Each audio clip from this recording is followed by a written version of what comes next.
So hello, Jen. Hello, how are you? I'm good, thank you. How are you doing? I am really good, beautiful. Thank you so much for having me on.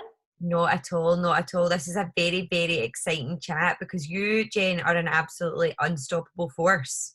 Oh my goodness. Thank you. I was a wee bit stopped during the coronavirus, I must admit. But Well, as we all were, but that's certainly not stopped you from what's about to happen. So before we get into the books themselves, can you tell us about you, Jen, and what you do? I know that you're a multi-hyphenate, but give us a wee overview.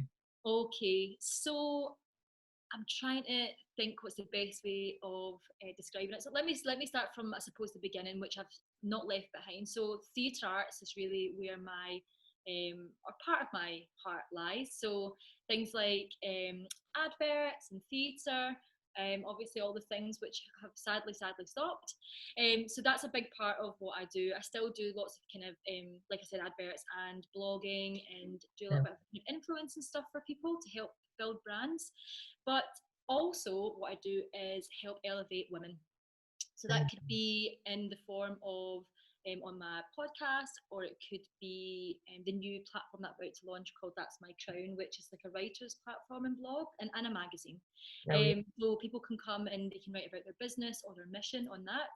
I write books. I used to run retreats as well, and really kind of help women with the tech and the marketing knowledge and how to scale their business. So if they are kind of stuck and wondering, how can I do this sometimes without any budget? I like to help show them the kind of ways you can use social media, I suppose, because that's the cheapest. It's a free thing, isn't it? Social Yes. media, it's amazing. So how they can use that effectively to grow their brand, but then getting into a little bit more complex things like funnels and pixels and all that kind of exciting stuff when they're ready to. So yeah, anything that I can possibly do that supports and helps and kind of up levels women with their businesses or their missions. That's where my passion lies. Wow. I mean, you actually do so much, Jen. Like, how do you? Because you're also a mum and a dog mum. Yeah, How do you balance all your time? I don't know that I've got three kids. Obviously, my kids are 16, 8, and 5, and I've got two dogs. One's a big guy now. He's 6, and then I've got my puppy, who's just a couple of months old.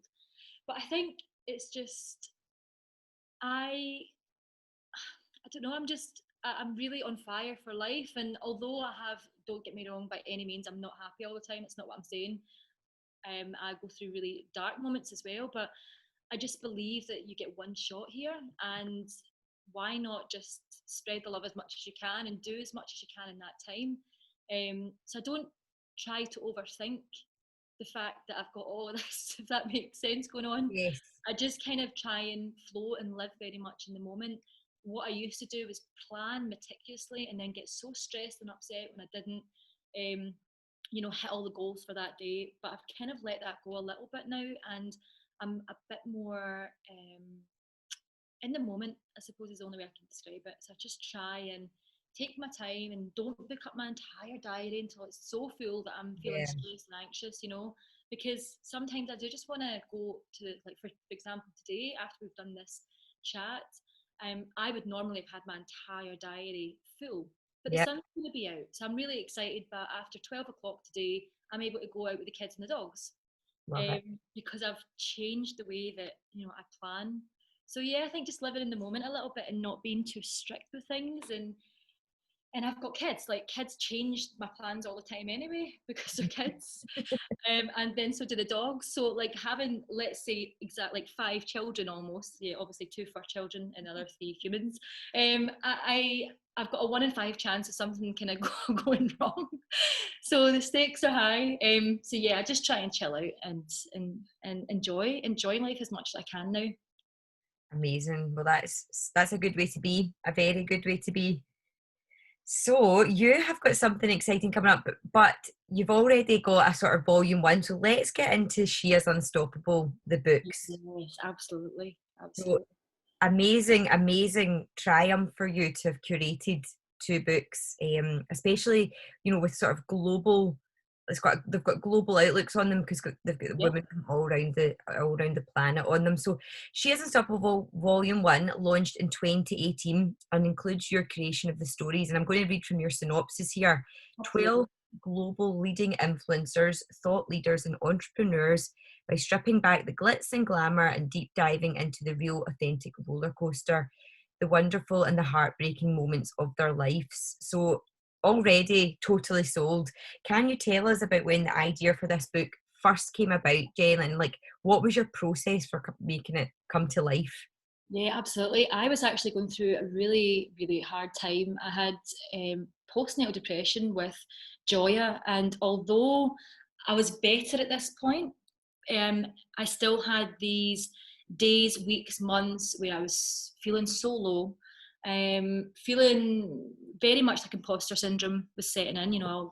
Didn't feel worthy, didn't feel good enough in so many different areas of my life. And this was just a particularly really bad day. I woke up and I was crying. I don't know if you've just ever, as soon as you wake up, I don't know if it was overwhelm or stress at that point, but I just felt so low and like I didn't really know what was next. And I was lying there and I just remember thinking I felt so lonely. And then I realized, like, I know so many incredible women. I cannot be the only one that's woke up today feeling like this.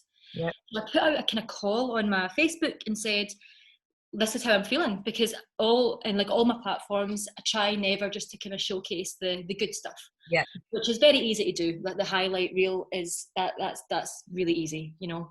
But try to sometimes talk about the bad stuff as well, and or not even the bad stuff, but the emotions that you go through, the stressful times, all of that. I try to put that across. So I was very honest and was like, this is how I'm feeling today. There's so many reasons why I could be feeling like this. I can't kind of pinpoint it. But some things are going wrong, blah, blah, blah. And, does anyone get me? Has anyone been here where they're just pangs of anxiety kind of thing? And the response was incredible. There was so many women just saying, yeah, I feel like this monthly, or Yep. I feel like this for part of the year sometimes, or I'm still dealing with things, I'm still working through painful moments from the past, or I'm worried about the future. So there were so many incredible women that were very, very honest about how they were feeling. And I thought, okay, wow, I'm now not lonely. I Yeah. understand that. And that was a big weight off my shoulders. I started to obviously realise, right, okay, I am part of a group of incredible women that all suffer the same way, for lots of different reasons. So I kind of had this idea of, okay, there must be a way of, pulling some of this together and getting it out to other young girls and women who maybe don't have a big support network, maybe they don't have a lot of family, maybe they don't have a lot of, friends as well that can go, right, Jen, you're not alone, you've got this, look at all these other people, they've all been through this stuff, but look what happened in the other end, kind of thing. Look at the fruition that came from that pain. Lots of people don't have that. So I thought, wouldn't it be incredible to write a book together with some of these women? And again, I put out a little shout out just saying, this is a kind of idea. I've got no idea where it's going. I just feel as if it would be really helpful for other people Yep. to have something they can pick up and go, oh, okay, I'm not alone. And look at what's happened here. Like, this woman felt like exactly the same as me, but now look at how she's managed to turn that around and look what's happening now. So a little bit of motivation, a little bit of positivity. And again, the response was incredible. So I had to set up this kind of interview process of speaking and just doing the kind of 20-minute chats with people to be like, are you suitable for the book? To Yep. be honest, I could have probably have written the book at that point 10 times over. There were so many incredible women. But some people weren't quite ready to divulge a lot of what they had maybe gone through. So maybe they won't be in the book until maybe we do volume 3 or 4, I don't know. But yeah, volume 1 filled up really, really quickly with very diverse stories from women from all over the place, and we launched it. We launched it in 2018, and it was a huge success. So yeah, that's kind of how it came about. It came about from feeling awful. That's absolutely making the best out of a like a low situation, isn't it? Absolutely, absolutely. I would never have believed that I could actually even do that, because that was my first time publishing a book as well, or putting a book together, editing, like all of that. So I also had to learn that entire process, even though I'd written before for theatre and stuff, and plays for children and the likes. I'd never ever written, curated a book, and let alone actually published or launched it. That's a different process in itself. So That yeah. is absolutely good. How did you learn how to publish a book? I was very lucky. I met a lady called Sue from a company called Team Author UK, and I got right up to the kind of end of the process. So I had another woman with me, Sharon, who was an editor too. She's a great storyteller. So we worked together on the edits and re-edits, and now that takes a very long time normally, because some people wanted to record an interview and then start their chapter that way. So they didn't go away and write it from scratch. And actually in volume 1, every single woman that did it that way. So they all had an interview, then they had the bones, and then they had to edit. So it was like 4 or 5 back and forwards before we actually had the finished product. But then we got to the point where it was the upload time. So uploading onto Amazon, uploading onto Kindle, and then of course the paperback. And I was just a bit like, oh, I'm just feeling a wee bit lost here. I don't want the book on Kindle, for example, to look different from the actual book that people have in their hands. And that was something that seemingly was impossible to do. So where I met Sue, it was exactly the right time, a couple of weeks before we actually had to do the upload. And obviously I was looking for a designer to design the cover, not the cover, that was the lovely Sarah Shuttle that designed the cover, but the inside of the book, the format, and I wanted the book to look beautiful inside. And of course, Shelley came around and she was like, I can do that. It was beautiful. And then Sue managed to find the way of actually uploading every page by page into the Kindle so that it looked just as beautiful as the actual book itself. So yeah, I got help with that end process. But I suppose I just made a lot of mistakes along the way, but not mistakes. It was so detrimental that it was going to derail the project, because as soon as I did make a mistake, then I would reach out for some help or some support. And I think that's a huge lesson as well. Normally I would try just to have sat myself and worked out until I was stressed and worried. But now I just go, okay, I'm going to try myself. I think it's really important to do that and understand what you're meant to be doing. And then if you can, you enlist support and help from people that are professionals. And that served me really well the first time round. So we're just working with that exact same team the second time round as well. Brilliant. It's so exciting. So volume 2 is set to launch in the coming days. Yes, it is. It has been a roller coaster. It has been. In the group of women, the thing is, like, when you start to work with a group of 12 women, you are hoping that in that chat that you had initially when you're kind of deciding who should be in the book and things like that, you're hoping that they are all as they appear. But sometimes people's egos can kind of get in the way a little bit and so on. So yeah, we had a little bit of that at the beginning, and I've just got zero tolerance towards bullying, zero tolerance towards any upset and anyone feeling below someone else, especially when this whole book is about collaboration. It's about coming together, it's about help and support. So a couple of women weren't able to be in this edition, and then of course we had the coronavirus which hit, and like I was saying to you a little bit earlier on, there's no way I can put out a book called Unstoppable when the whole world has stopped. So I was like, oh my goodness, I have to kind of pull back again. But we've got there, and that's the thing. I always believe that things happen for a reason. Had the initial things not happened along the way, the little bumps in the road, there's no way I would have this group of 12 women that I have now, who are just unreal, like absolutely incredible, totally inspiring to me as well. So it just shows you that sometimes those things that you think, oh my goodness, it's the end of the world at the time, actually sometimes work in your favor, and you end up having the book that was meant to be written. So yeah, we're there. We're nearly there. Got Oh, a I few love days. that. I love that way of thinking as well. And also, like we were saying before we started recording as well, that there will be lessons learned from each of the ladies in the book Oh, during lockdown. And, we were saying that we've learned things about ourselves. So things that will go into the book, which will just make it that wee bit extra, yeah.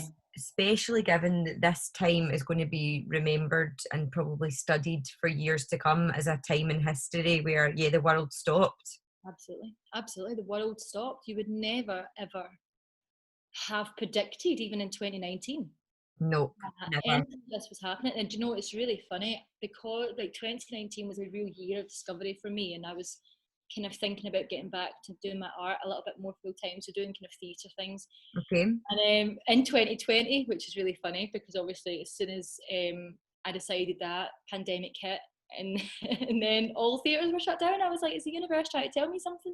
I know. But it was funny. It was just a case of, I can remember at the end of last year just going, I just want to slow down.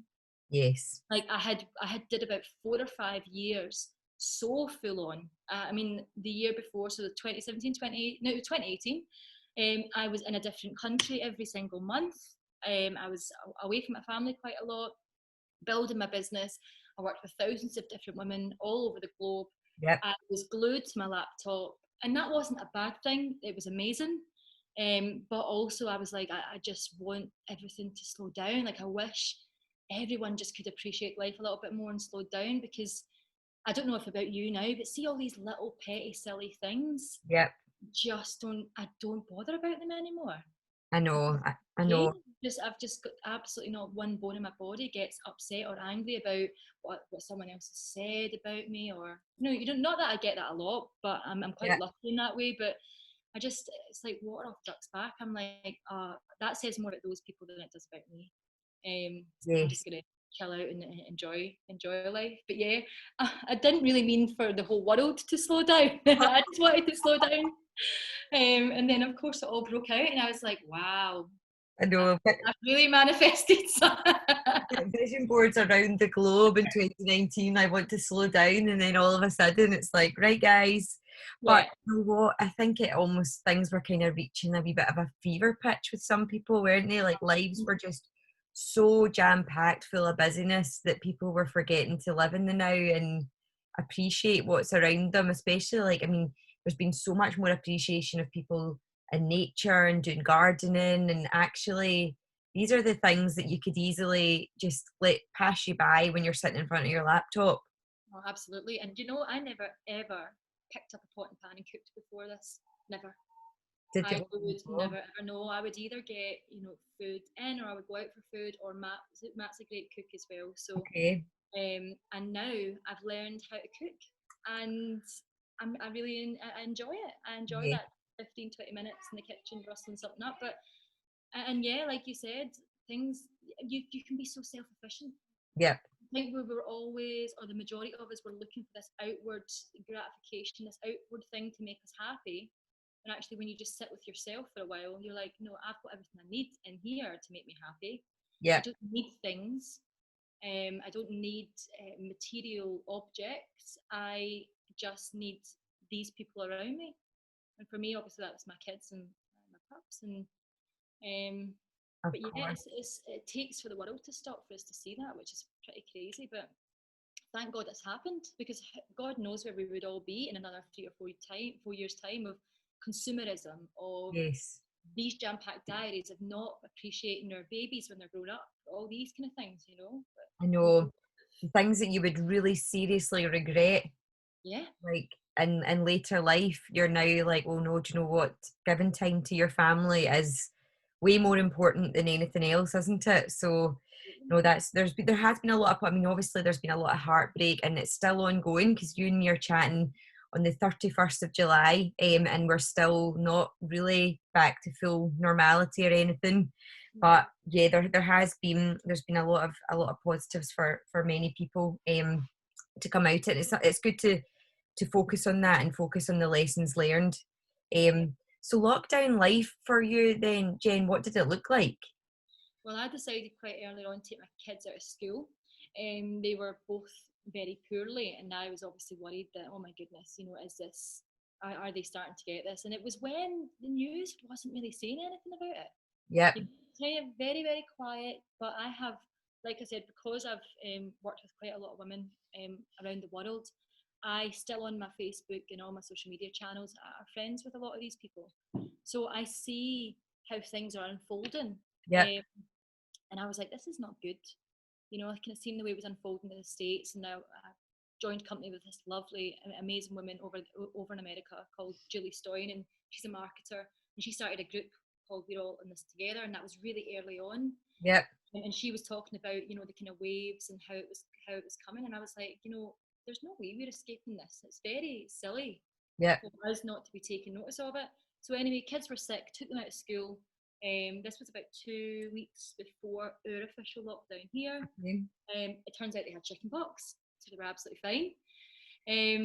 I was like, why are you having chicken pox in the middle of a pandemic? Are you actually I know. totally stressing me out. Not our fault. Oh, my little Ruby's here, by the way. She's like, it's not my fault. Oh, bless her. You can sit beside me. So yeah, that happened, and then I was just thinking, well, my kids need me more than ever. Who knows how ugly this is going to get? No one really did. I think there was a lot of anxiety and panic for me anyway at the beginning, and I just thought, well, I'm gonna stop all the projects that I've got going on. I had actually let go of a lot of clients, or they were finished up with me anyway. So I was very lucky that I only had a couple of clients, and all of them were just like, do you know what, we need to be with our families. Or so I was quite lucky in that way that I just decided, right, I'm going to stop work, or stop doing any more than what I'm doing just now, stop my projects, things like that, and just was there for my family and for the kids, because I thought they need me here, and obviously trying to homeschool, trying to do Zoom calls, it was just wasn't happening for me. I was stressed out. My clients were stressed. My kids were stressed. I was like, this is not good. Yeah. So Matt was furloughed for a while, which was really good, because we started to actually just do family things, like sit down and have breakfast in the morning together, go and prepare a lunch, go out and play. Like we were, again, super lucky, because right across the road is a girls' school. And there's a huge big football pitch, and then there's a huge big kind of multi-use ground as well. Okay. So what we managed to do was kind of sneak in. I don't think we were meant to be doing it, but we sneaked in there, and we were playing there most days during that sunny period. So that was, again, something really lucky. And then of course we started to use it, and then people started to take turns and go in. But it was so nice to see. At the beginning we were totally locked down. I think we were in this house for about 2 or 3 weeks, and then the cabin fever hit, and I was like, my kids have to go out and play. And there was no one else there, so it was really safe. And we were doing all the precautions that we had to take. But yeah, so it really kind of reconnected us again. And at the beginning, it was funny, because I was on this massive health kick. I was like, I am going to be the best I've ever looked when I came out of this lockdown. I'm going to work out. I'm going to do all these amazing things. And then into the middle of it, another big wave of, oh my goodness, normal's never going to be again. Everything's changed. And big pang of anxiety, and then I kind of went off the rails a little bit, started drinking a wee bit too much wine, I stopped exercising as much, like all that jazz. So it just shows you it's a massive roller coaster emotionally, isn't it? And God knows what your subconscious is doing. It must be like, what? Because we're obviously on the surface level trying to keep it together, aren't we? Yeah. Keep everything kind of level and be like, no, there's no need to worry anymore, everything's fine. But your subconscious is like, you are in the middle of a pandemic. That is real. No, you're that pipe down, subconscious. Yeah, absolutely. I'm like, I just don't need any more hassle, subconscious. Can you just be quiet? Yeah, we did homeschool as well. Ruby's just reminded me we did homeschool, so we had a kind of little routine going. But again, with that, there was no way I was going to be strict with it, because this is a massive big deal for the kids. They're like, why am I not seeing my friends? Why can't I go out and play? Initially at the beginning, like, why can't I go to the shop with you guys? It's just so different that I wasn't going to sit down and make them work for hours. So we had a really kind of loose routine and just tried to go on with it. But my heart was breaking for a lot of my friends, and down in, for example, down in London, that we're all in the West End and stuff. They just don't have anything. And a No. lot of these people have fallen completely outside any brackets of funding and help and support.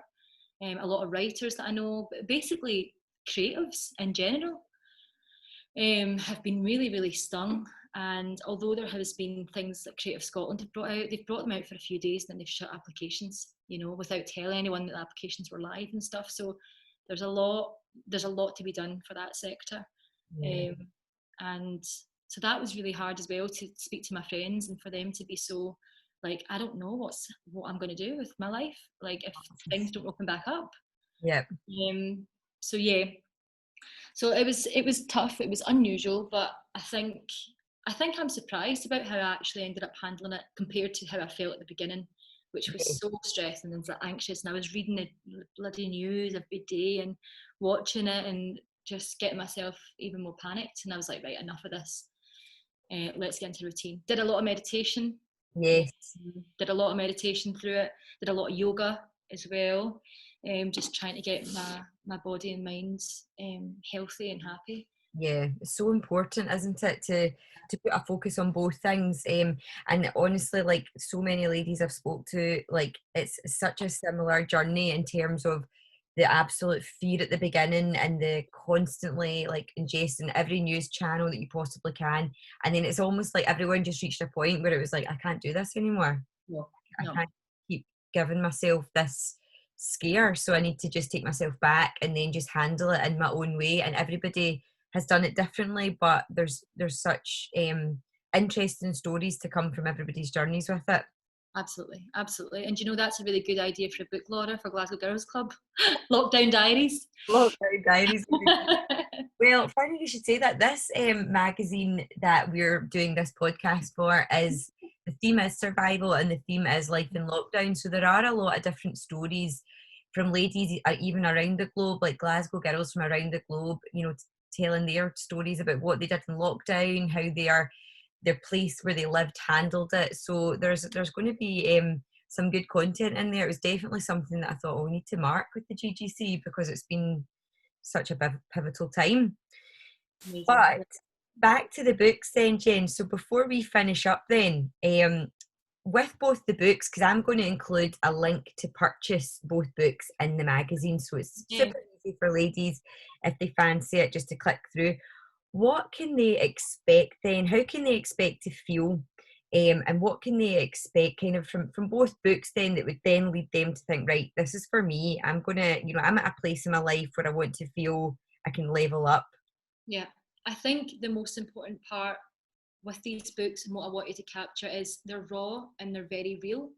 And a lot of it's the words of these women. So they've written it as their thought process and how they were at the time. So some stories have got like a lot of, kind of emotion and a lot of grit. And then other stories are a lot more kind of factual and this is what happened. And it's because you're looking at two completely different kinds of people, not two, but in our case 12 completely different women from different places, and there was a lot of hard reading in volume 1 and there's a lot of hard reading in volume 2, and some of the things are different, but we've got sexism, there's racism, there is women that have went through really awful abuse and managed to come out the other end, women who have lost everything. We also in this book as well have something which I've never read about before. One of our incredible authors has been so honest and open and talking about when she delivered her child, and she was almost dead, to be honest, this lady. And when her child came, she actually asked the doctor, if it comes between me and her, save me. And this was something that then played on her mind for such a long time. It wasn't a natural thing for her to be a mother. And I think hearing stories like that makes you go, oh my goodness, like I've thought things that I've thought no one else has ever thought, and I'm such a bad person for feeling that way and for thinking, and actually you're not, you're completely normal and you need to talk about it. So there's a lot of stories in this one that they'll take you on an emotional journey, but then at the other end, you'll see how the things were resolved, how different thought patterns were placed, and how these women have then used their pain or their anguish, or even just kind of reading about their journeys through some funny things as well, some funny, silly things. How they've got to the point they're at now. So it's really inspiring, really motivating. I've read through the chapters and been in tears a lot myself. Some of them are quite hard at points to read. Yeah. But just hope that women and young girls can pick this up and go, I'm not alone. Yeah. People go through their journeys and it's their journey, and it's time to kind of own that and not be scared of going, do you know what, I've got a story. And some parts are really not great, but there's parts that are also really beautiful. And I'm not perfect and I'm messy. And that's what doing the work is. Doing the work to be the best person you can be, I think, is messy. And I think it's heartful, and you're examining yourself and going, look at all the things that I've done in society's eyes wrong, but it's very rarely wrong. It's just been part of your story, and it doesn't mean that you need to stay there.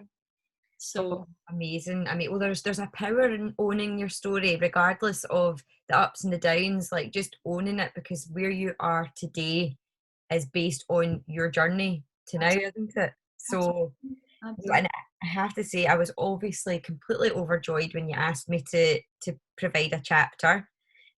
That was like a total to be in a book has been something that I've obviously wanted. That's like a life goal. So when you asked me, I was like, hey, wow. The next thing now is your own, just your book, just with Laura and no one else in it. That's the next step.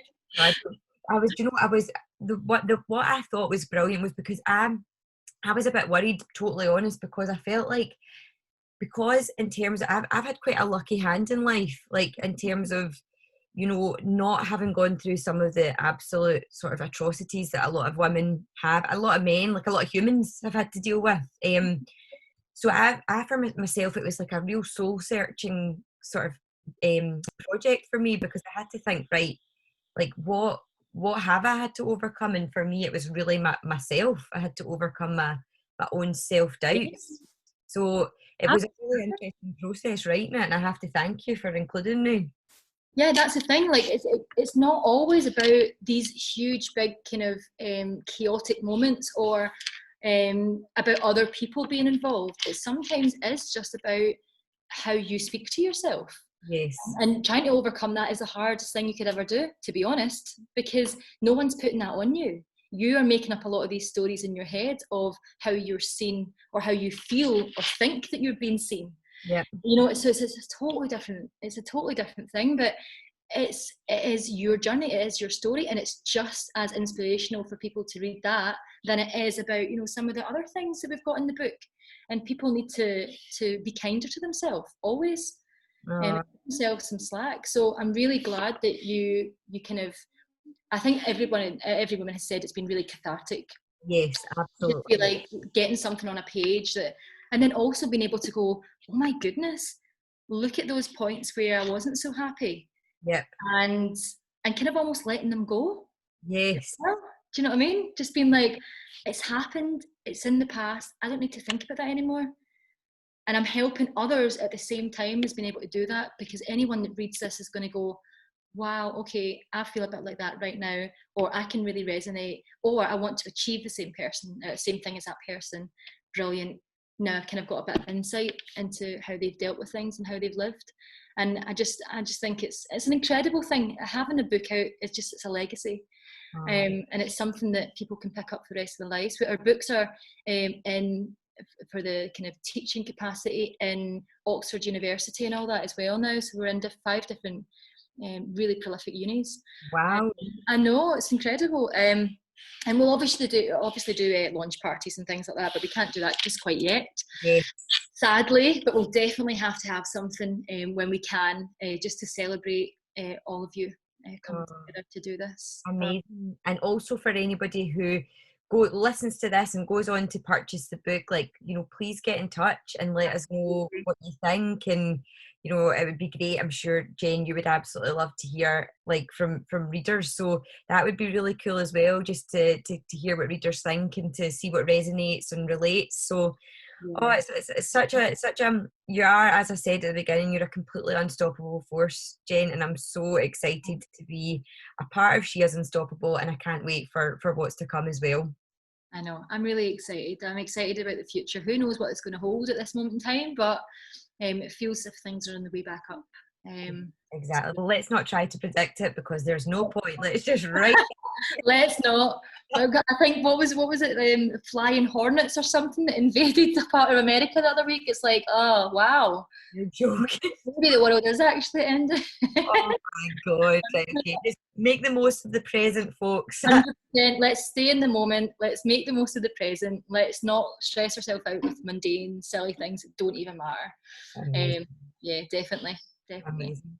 Well, thank you so much for taking the time, Jen, and for everything. And we cannot wait to read this book. I know. Neither can I. Can't wait to hold it in my hand. It's been so long. Thank you so much for being part of the book, Laura. Honestly, fantastic chapter, but also thank you for having me on today. It's a pleasure to chat with you. Perfect, and we will speak to you soon. Thank you. Bye. Bye.